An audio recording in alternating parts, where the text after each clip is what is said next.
Isang magandang araw po sa inyong lahat, mga minamahal kong mga kapatid sa Panginoon. Ito po ang inyong lingkod, si Pastor Ruel Camia po, mula po dito sa Winnipeg, Manitoba, Canada. Para po sa ating pag-aaral ng Salita ng Diyos ngayon pong umaga. Welcome po mga kapatid sa Tinig ng Pag-asa. Sa araw pong ito ng Martes, ngayon po ay April, ano na po ba ngayon? April 8. At sa ating pag-aaral ay pinamagatan ko po ito na Great Faith in Unlikely Places. Matatagpuan po natin ang pag-aaral na ito sa Matthew chapter 15 verses 21 to 28. So kung meron po kayong dalang banal na kasulatan, samahan po ninyo ako sa pagbabasa. Matthew 15:21 to 28. Leaving that place, Jesus withdrew to the region of Tyre and Sidon. A Canaanite woman from that vicinity came to him crying out, "Lord, Son of David, have mercy on me. My daughter is demon-possessed and suffering terribly." Jesus did not answer a word, so his disciples came to him and urged him, "Send her away, for she keeps crying out after us." He answered, "I was sent only to the lost sheep of Israel." The woman came and knelt before him. "Lord, help me," she said. He replied, "It is not right to take the children's bread and toss it to the dogs." "Yes, it is, Lord," she said. "Even the dogs eat the crumbs that fall from their master's table." Then Jesus said to her, "Woman, you have great faith. Your request is granted." And her daughter was healed at that moment. Pagpalain nawa ng Panginoon ang pagkabasang ito ng kanyang mga banal na salita na sa araw na ito ay ating pagbubulay-bulayan. Mga minamahal na mga kapatid, I would like to start our message by let us imagining that we are this woman. Imagine being completely excluded. You are an outsider, not welcome at the table. Imagine niyo po na halimbawa ay inimbitahan o kayo'y nakapunta sa isang handaan na hindi kayo imbitado.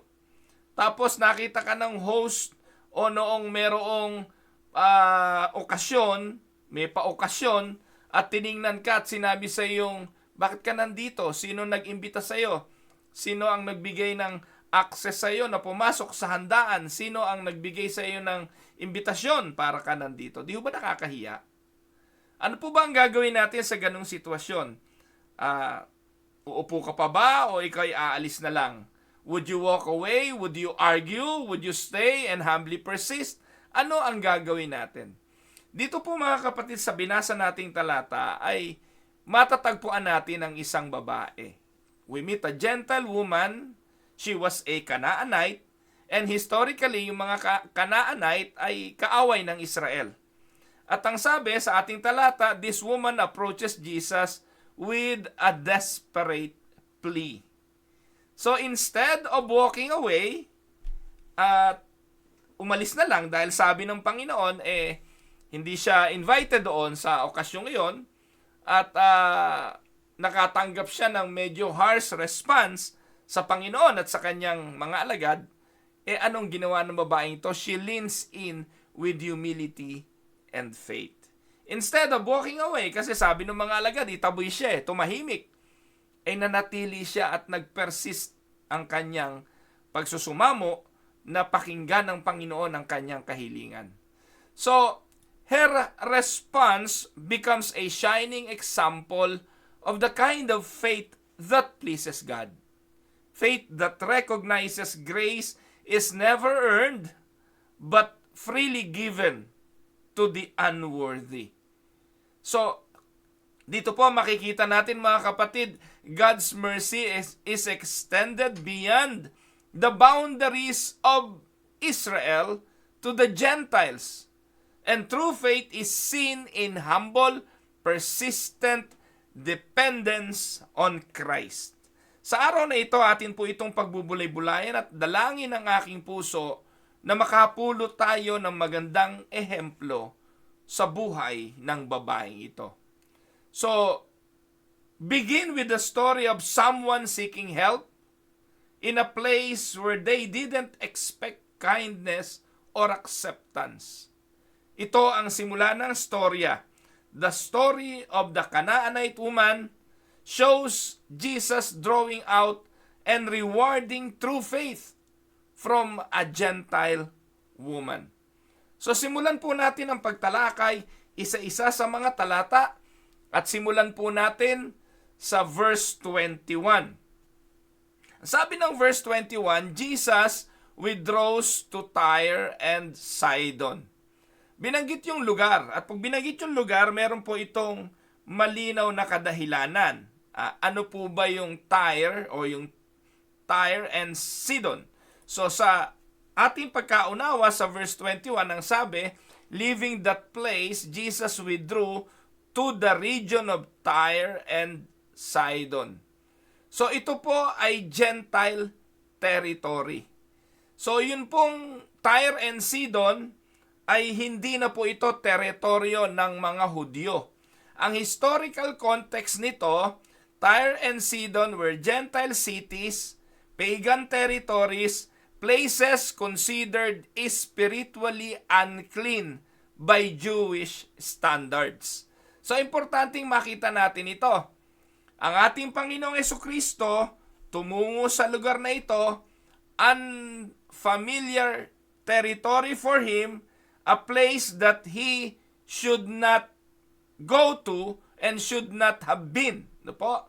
And this is the only recorded time Jesus leaves Jewish territory in His ministry. His withdrawal here is intentional and missional and not accidental. Di ba? Alam naman natin mga kapatid na ang Panginoong Jesucristo ay naparito para saan? Para sa mga nangangailangan ng kanyang pagliligtas. At dito mga kapatid, ating makikita na sinimulan niya ang ministeryo niya hindi lamang sa mga Hudyo, kung hindi He extended to the non-Jewish. At ito po hindi aksidente. Maraming mga pagkakataon na ang Panginoon umiiwas siya sa crowd dahil nga yung crowd ay hinahabol siya because of the material things, because of the miracles. Pero this point, hindi. Talagang intentional na ang Panginoon ay pumunta sa region ng Tyre and Sidon. Ayon sa talata sa verse 21, Jesus withdrew to the region. He went there intentionally. So Jesus had been facing opposition from the Jewish leaders. Makikita natin yan sa Matthew 15, 1-20. And marahil, eto na yung right timing, right moment for Him to move from the Jewish community to the Gentile nation, to the Gentile nation or to the Gentile place. So this movement symbolizes a foreshadowing of the gospel going to the nations, katulad ng binabanggit sa Matthew 28:19. Therefore go and make disciples of all nations, baptizing them in the name of the Father and of the Son and of the Holy Spirit. So yun po yung context. Kaya importanteng makita natin. Bakit nakarating si Jesus sa Tiro at sa Sidon? Ang purpose, para tuparin, ang dalhin ang mensahe ng Ebanghelyo para sa lahat ng nation. At ito po ay hindi accidental, ito ay intentional, and this is missional. So anong insight ang ating makikita rito? Sabi nga po, this withdrawal of Jesus signifies the beginning of the inclusion of the Gentiles. Ito po yung foretaste of the Great Commission. So, kaya ang ating paniniwala rito sa Reform view reminds us that God's elect are not limited by ethnicity or geography. Pakinggan nyo po. Bagamat ang Israel ay bayang pinili ng Diyos, hindi nangangahulugan na Israel lang as a nation or mga Hudyo lang ang dahilan kung bakit naparito ang Panginoon. So the elect are not confined or limited to the ethnicity of the Jews. Mahalagang makita ito. Kaya ang ating pananampalataya, bagamat tayo hindi naman mga Hudyo, bagamat tayo hindi galing sa bayang Israel, walang dugong Israelita, pinili tayo ng Diyos at alam natin yon na may pinili pa ang Diyos maging sa mga Gentile nations. At ang withdrawal na ito ng Panginoon to the Jewish community and withdrew towards Tyre and Sidon is what we called a foreshadowing of the holistic mission of the Lord to the nations. Naintindihan po ba natin? Kaya pinapaalala po ng mga pangyayaring ito na ang Panginoon ay hahanapin ang mga tupa at ang mga ibinigay sa kanya ng Ama para paghandugan ng kanyang buhay at ng kanyang redemptive work. Amen po ba mga kapatid? So hindi siya limited for the Jews. Alam natin, He extended or Gentile nations, even the pagan nation, are included in the saving work of the Lord. May mga elect sa mga hindi lang sa mga Hudyo. I hope na intindihan natin yon. So, God's sovereign plan always included the Gentiles. Amen? Makikita po natin sa Isaiah 49 verse 6. He says, "It is too small a thing for you to be my servant to restore the tribes of Jacob and bring back those of Israel I have kept. I will also make you a light for the Gentiles, that my salvation may reach to the ends of the earth." Sa aklat pa lang ni Isaiah ay ipinapakita na that the saving work of the Savior will be extended. The Israel or the Jewish people will be a light also for the Gentile, so that the salvation may reach to the ends of the earth. So God is not bound by national or ethnic lines to show mercy. Hindi po nakatali ang Diyos doon sa Israel lang ang dahilan kung bakit siya naparito. Kundi naparito siya in all ethnicity and all geography. Hindi po tayo nagtuturo ng universalism na ang lahat ng bayan, lahat ng bansa, lahat ng tao ay maliligtas. Hindi. Pero sa lahat ng nations, sa lahat ng bayan, sa lahat ng lahi, may pinili doon ang Diyos. Hindi limitado sa bansang Israel lang o sa mga Hudyo lang. Katulad po ng pinaniniwalaan ng mga Jewish.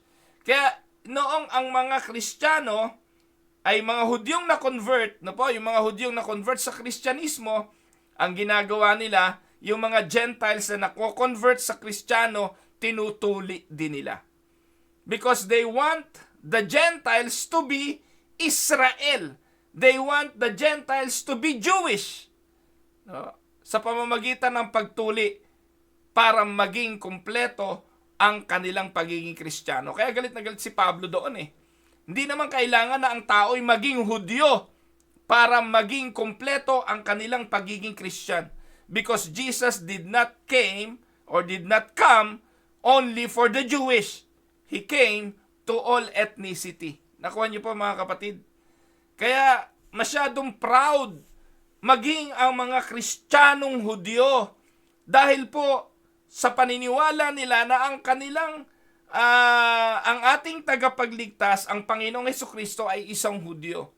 Pero take note, ang talatang ito magpapatunay na si Jesus withdrew and he went to Tyre and Sidon to prove that he came to all ethnicity. The reason for his coming is to seek and save those who are lost, irregardless of ethnicity, irregardless of the geography. Amen po ba? So, to illustrate this, Romans 9:15, ano sabi? For he says to Moses, I will have mercy on whom I have mercy, and I will have compassion on whom I have compassion. Wala tayong magagawa dyan. Marunong pa ba tayo sa Diyos kung sino pinili niya? Mas marunong ba tayo sa Diyos kung sino ang kanyang ililigtas. Ang kaligtasan ay sa Diyos, wala tayong magagawa kung sino ang kanyang pinili. Amen? So to illustrate this, like when a doctor visits a quarantine zone, not to catch the disease, but to bring the cure, Christ steps into the Gentile territory to show that His mission is for the spiritually sick everywhere. Yun po yung pag-i-illustrate dyan. Katulad ng isang doktor sa isang quarantine zone during COVID, hindi naman siya pumunta ron para siya mahawa ng COVID. Pumupunta ang mga doktor doon para manggamot ng COVID. Ganon din ang ating Panginoong Hesukristo. Pumunta siya sa Gentile territory, sa Tyre at Sidon, to show that His mission is for the spiritually sick. Kaya kung titingnan po natin at pag-aaralan ng mga talata, meron tayong mapupulot na lesson dito. Unahin po muna natin ang verse 22 hanggang 23. Tingnan po natin. Pagpasok po niya ng Tyre and Sidon, ano po ang ating masusumpungan? Verses 22 to 23. A Canaanite woman from that vicinity came to him crying out. Take note, nasa Gentile territory na ang Panginoon, sa lugar na hindi mga Hudyo ang nandoon. Ang nandoon ay isang Kanaanita. At itong Canaanite, kaaway ito ng mga Hudyo. At si Jesus now is in the enemy's territory. Pero doon sa Canaanite region, pagpasok pa lang ng Panginoon, meron ng babae na nagsusumigaw. At ang sabi niya, nang nakita niya si Jesus, Lord, Son of David, have mercy on me. Paano nakilala ng babaeng ito si Jesus na galing sa lahi ni David? At papaano ang babaeng ito biglang-bigla nagkaroon ng paniniwala na ang sagot sa suliranin niya tungkol sa kanyang anak na demon-possessed ay ang Panginoong Hesukristo? Can you imagine, mga kapatid? Dito pa lang makikita natin ng isang napakagandang mensahe. Ang Panginoong Diyos mismo ang siyang nagbubukas ng isipan, ng puso, gumagawa ng regenerating work sa ating patay na kaluluwa upang atin siyang makita bilang tugon sa ating pangangailangan. At sa pagkakataong ito, wala pang ministeryong ginagawa si Jesus dito, mga kapatid. Kapapasok pa lang niya sa Tiro at sa Sidon. Pero sinalubong na siya ng mga tao. No? Maraming tao, pero kakaiba ang babaeng ito. Kilala na niya agad kung sino ang Panginoong Jesus. At ang sigaw niya, Lord, Son of David, have mercy on me. My daughter is demon-possessed and suffering terribly. Verse 23, Jesus did not answer a word. So his disciples came to him and urged him, send her away, for she keeps crying out after us. Look at the word, have mercy on me, O Lord, Son of David. So the woman addresses Jesus as Son of David. Yung Son of David, a messianic title, showing a surprising understanding of who Jesus is. Sino nagsabi sa kanya noon? Saan niya natutunan yon? Wala namang mga alagad na nangaral pa. Hindi pa naman binubuksan ng Panginoon ang kanyang bibig. Sabi nga sa verse 23, Jesus did not answer a word. Pero bakit? Sa puso ng babaeng ito, nakilala niya agad si Jesus as the Messiah. At ano ang pangangailangan? Her daughter is demon-possessed, a situation beyond human help. Yung kanyang panawagan is very personal, passionate, and intercessory. Most of the time, ang tao lumalapit sa Panginoon dahil sa kanyang personal, sa kanyang pangangailangang pisikal. But this woman came to the Lord, hindi kanya, kundi para sa iba. Oo, anak niya yon, pero kung tutusin, hindi sa kanyang pisikal na pangangailangan kaya siya lumapit, hindi sa kanyang gutom, hindi sa kanyang uhaw, hindi sa kanyang pagaginhawahan, kundi para sa iba. Kaya intercessory ito eh. No? Lumapit siya sa Panginoon para sa kanyang anak na babae. Na ano? Na tormented by the demon. So yun po ang sabi. Now, anong tugon ng Panginoon? Sa simula, ang sabi, Jesus is silent. Why? Bakit? Mamaya natin sasagutin yan. Ano po? Pero tingnan natin muna ang ilang insight. Tandaan natin mga kapatid, God's silence is not the same as His absence. Pasensya na kayo, maatake na naman yung aking acid reflux eh. Ano po?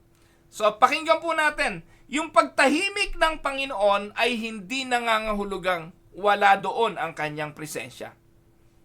At huwag niyo pong kakalimutan, hindi nangangahulugan na ang Diyos ay hindi tumutugon sa ating panalangin, ibig sabihin, wala siyang pakialam. Hindi ganon. So, Christ's silence here is not rejection, but a testing ground for faith. Kasi pwede naman talaga na narinig lang ng babaeng ito ang mga pangaral. Baka naligaw to minsan sa Jewish territory. Nakita na nito yung ginawa ni Jesus na mga himala. Nakita na yung mga ginawang kababalaghan. Kaya pagpasok ni Jesus sa Tyre and Sidon, nagmamadali itong lumapit at humingi ng tulong sa kanya. At saan galing yung kanyang mga katagang binitawan na si Jesus ay Lord, Son of David? Bunga ba ito ng talagang totoong pananampalataya o pagbabaka sakali lang? Kaya at this moment, yung silence ng Panginoon is a testing ground for her faith. Amen? Kaya tayo naniniwala, sa Reformed perspective, ang ating paniniwala, God's silence is not rejection, but a test of faith. James 1:3, because you know that the testing of your faith produces perseverance. Amen? So the doctrine of election, though the woman was outside the covenant people, God has chosen her. And God has chosen her, grant her redemption, or grant her regeneration, and grant her the faith to believe and acknowledge who the Messiah is. Nakita niyo po mga kapatid, ano po sabi ng John 6:37? All those the Father gives me will come to me, and whoever comes to me, I will never drive away. Pag pinili, ibinigay yon ng Ama kay Jesus, at lahat ng ibinigay ng Ama kay Jesus surely will come to Him. And whoever comes to Him, Jesus will never drive them away. Amen? Katulad po ng isang guro who remains silent during an exam, not because they have abandoned the student, but because it's time for the student to show what they have learned. At yun ang purpose ng examination. During exam, kahit anong tanong ng estudyante, hindi sasagutin ng guro. Kasi hindi na yon oras ng pagtuturo, oras na yon ng sukatan kung may natutunan ang mag-aaral.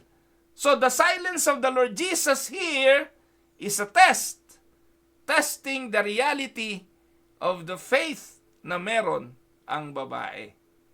Para ipakita sa babae ang sukat ng kanyang pananampalataya. At ang sukat ng pananampalatayang ito will make her more will persevere here, will give him the growth and perseverance in her faith. So, para din po yung mga magulang who knows their child can walk, but waits for them to try. Kasi kung lagi mong aakayin at itatayo, naniniwala po tayo, magiging depende ang bata, hindi na niya susubukang tumayo at lumakad mag-isa. Kaya, sa panahong ito ng pagtahimik ng Panginoon, hindi po niya inaabandona yung babae. Bagkus, sinusukat ang pananampalataya ng babaeng ito. So, the disciple, sa verse 23b hanggang 24, ay merong iminungkahi sa Panginoon. Minsan, itong mga alagad na to, makapagmungkahi lang, at ating pong basahin. So, the disciples dismissal, and Jesus' shocking statement ay matatagpuan natin sa verses 23 hanggang 24. Ano pa sabi diyan? So, yun yung una, Jesus did not answer. So, his disciples came to him and urged him. Ano sabi ng mga alagad? Send her away, for she keeps crying out after us. But Jesus answered. Ito yung sagot ng Panginoon. I was sent only to the lost sheep of Israel. Nakita niyo po ang sagot ng Panginoon? The disciples urged Jesus to send her away. Jesus says, I was sent only to the lost sheep of Israel. So dito po, Jesus reiterates the priority of Israel in the unfolding of redemption. Saan natin makikita yan? Romans 1:16. For I am not ashamed of the gospel, because it is the power of God that brings salvation to everyone who believes. First, to the Jew, then to the Gentile. Sabi ni Pablo, hindi ako nahihiya, hindi ko ikinahihiya ang ebanghelyo, sapagkat ito'y kapangyarihan ng Diyos na nagbibigay ng kaligtasan sa sino man na manampalataya. Una, kanino? Sa mga Hudyo. So Jesus here, by saying, I was sent only to the lost sheep of Israel, reiterates that the priority of salvation, the unfolding plan of redemption, una sa mga Hudyo. Tama? Pero hindi natatapos doon. Let us look at Matthew 10:6. Sabi po roon, go rather to the lost sheep of Israel. So the gospel, the preaching of the gospel, the Messiah, the Lord Jesus, saan unang lumitaw? Sa mga Hudyo. Yet, his mission would ultimately extend to all nations. Binanggit naman niya na Romans 1:16. First to the Jew, then to the Gentile. Amen? So, Acts 1:8 ang sabi, but you will receive power when the Holy Spirit comes on you, and you will be my witnesses in Jerusalem, Gentile nation, to Judea, Gentile nation, and Samaria. No? Jerusalem, Jewish nation rather. No? Judea, Jewish nation, Jewish place, and Samaria, Gentile na yan. Hindi lang yon, to the ends of the earth. So makikita natin na ang scope ng pangangaral ng pagliligtas hindi na lamang sa mga Hudyo, kundi sa lahat na ng bayan. Because in the first place, ito naman ang intensyon. Amen? So, this statement about dogs is culturally rooted. Gentiles were considered outsiders and unclean by the Jewish people. Kaya kung titingnan natin, yung pagpapahayag dito, tungkol sa usapin ng aso, ay common sa mga Hudyo. Dahil para sa kanila, ang mga Gentiles ay considered dogs, scavengers, marumi, hindi sila karapat-dapat. Yun ang paglalarawan. But the word used here is little dogs, a house pets, and not street scavengers. So, anong insight ang ating makikita? Jesus isn't insulting the woman. Hindi iniinsulto ng Panginoong Hesukristo ang babaeng ito, ang Canaanite woman na ito. Bagkus, Jesus is exposing the pride and the assumptions of the disciples and teaching the woman and even you and me about the nature of grace. Po. Anong itinuturo? Salvation is not a right, it is a gift. Ibig pong sabihin dito, ipinapakita ng Panginoon sa mga alagad, sa mga disipulo na hindi palibhasa Hudyo, lahat kayo ay magmamana ng buhay na walang hanggan. Hindi iyon right. Ang biyaya ng aking pagliligtas ay gift at akin yung ibibigay sa aking nais pagbigyan. At ibibigay ko yon sa lahat ng ibinigay sa akin ng Ama bago palikain ang sanlibutan. Amen mga kapatid? To illustrate this, think of a royal banquet. You don't just walk in, you must be invited. Amen? So this woman doesn't demand a seat at the table. She humbly asked for just a crumb, knowing that even a crumb of God's mercy is enough to change her life. Amen? Kaya ang mga Hudyo sa kanilang kahambugan, na iniisip nila sila lagi ang piniling bayan, sila ay magtatamo ng kaligtasan. Pero take note, salvation is not a right. It is a gift.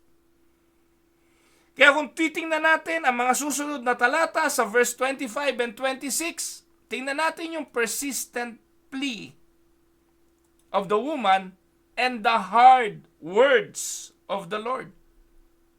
Verse 25-26, the woman came and knelt before him.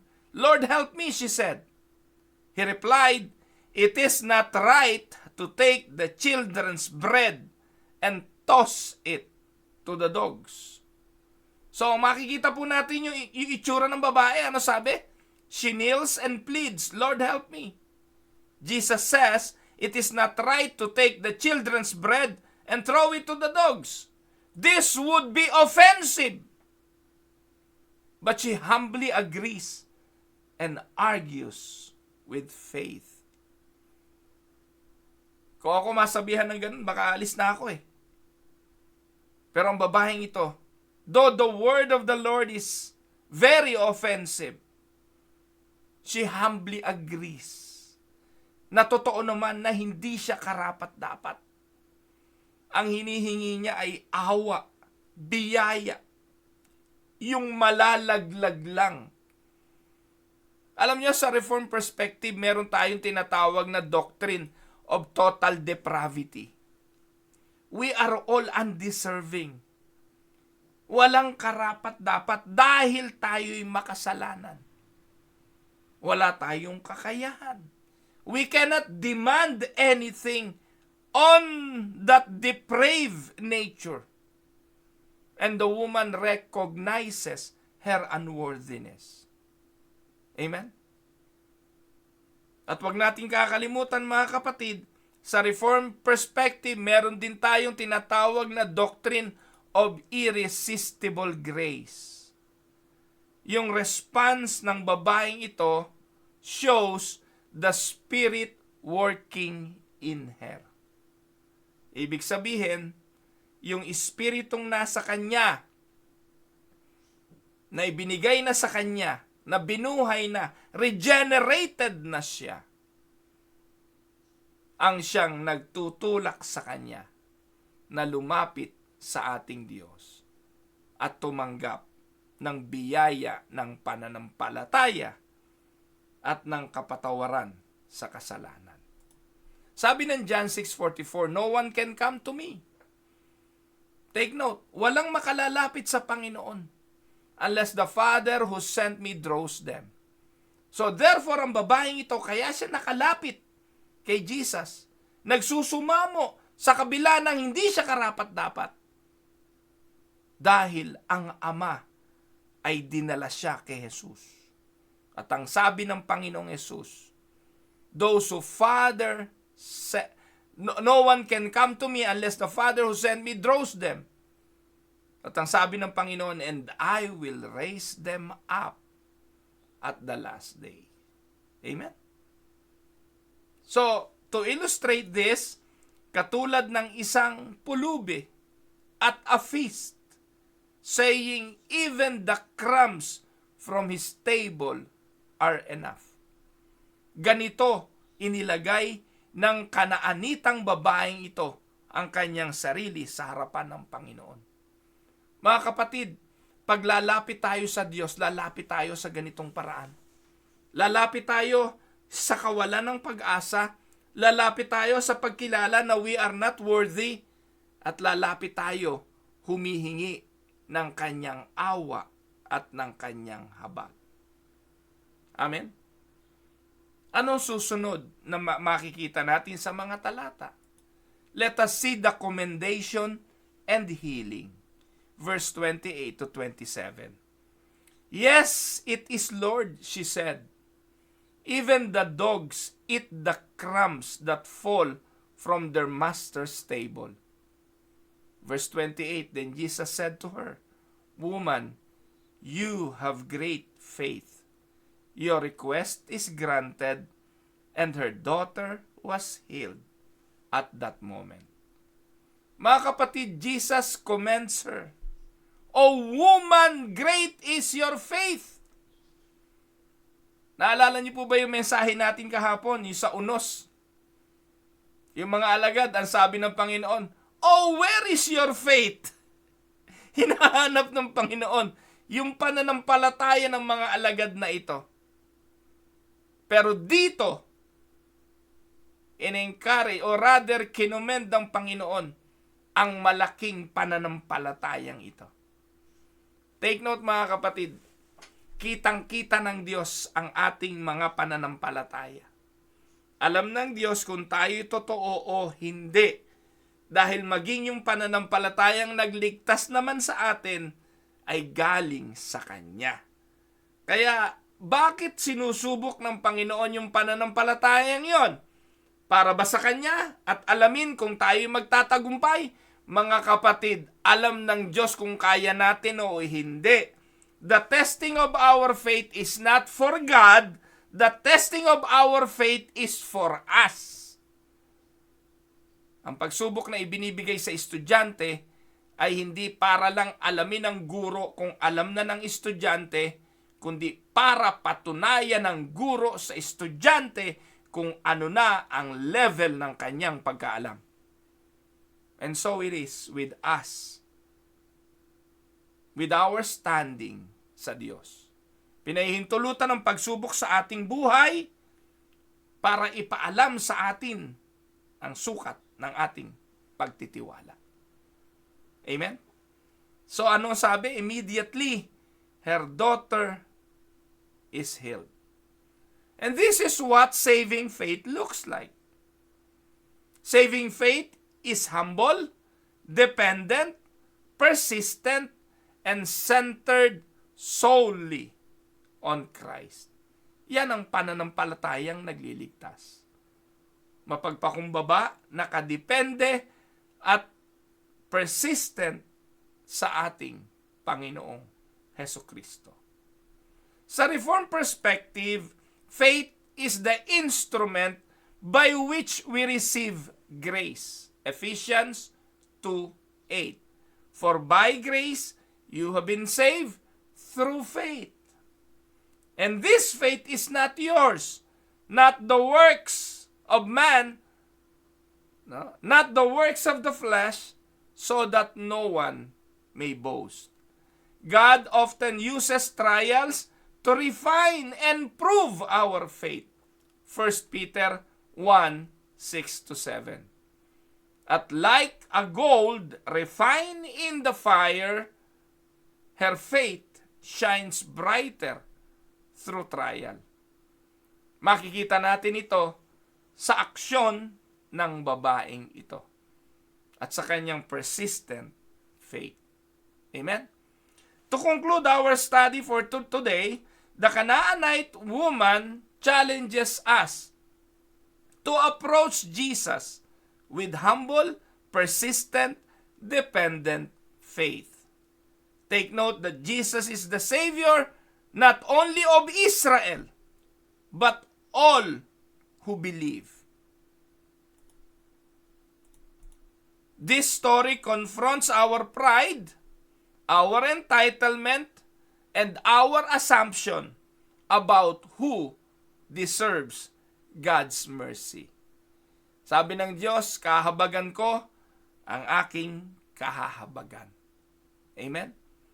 The Canaanite woman reminds us that the only qualification for grace is to know that you're completely unqualified and still come to Jesus anyway. Amen? Para po magamit sa mga Bible study or sa mga small group, bibigyan ko uli kayo ng ilang reflection questions. 1. Have you ever felt like an outsider to God's mercy? How does this story speak to that? 2. How do you respond when God seems silent to your prayers?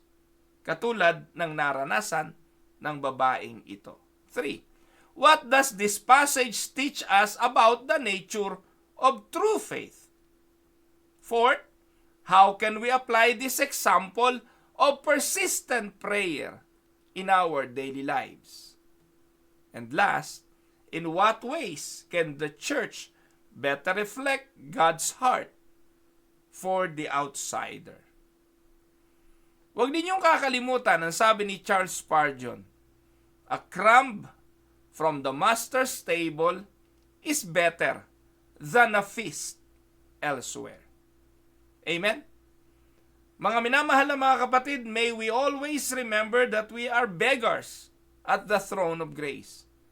But through Christ, we are made sons and daughters now seated at the King's table. Amen? Pagpalain nawa kayo ng ating Panginoon. Again, ito po ang inyong lingkod, si Pastor Ruel Camia po, mula po dito sa Winnipeg, Manitoba, Canada, para po sa ating pag-aaral ng salita ng Diyos ngayong umaga, dito po sa Tinig ng Pag-asa. God bless mga kapatid.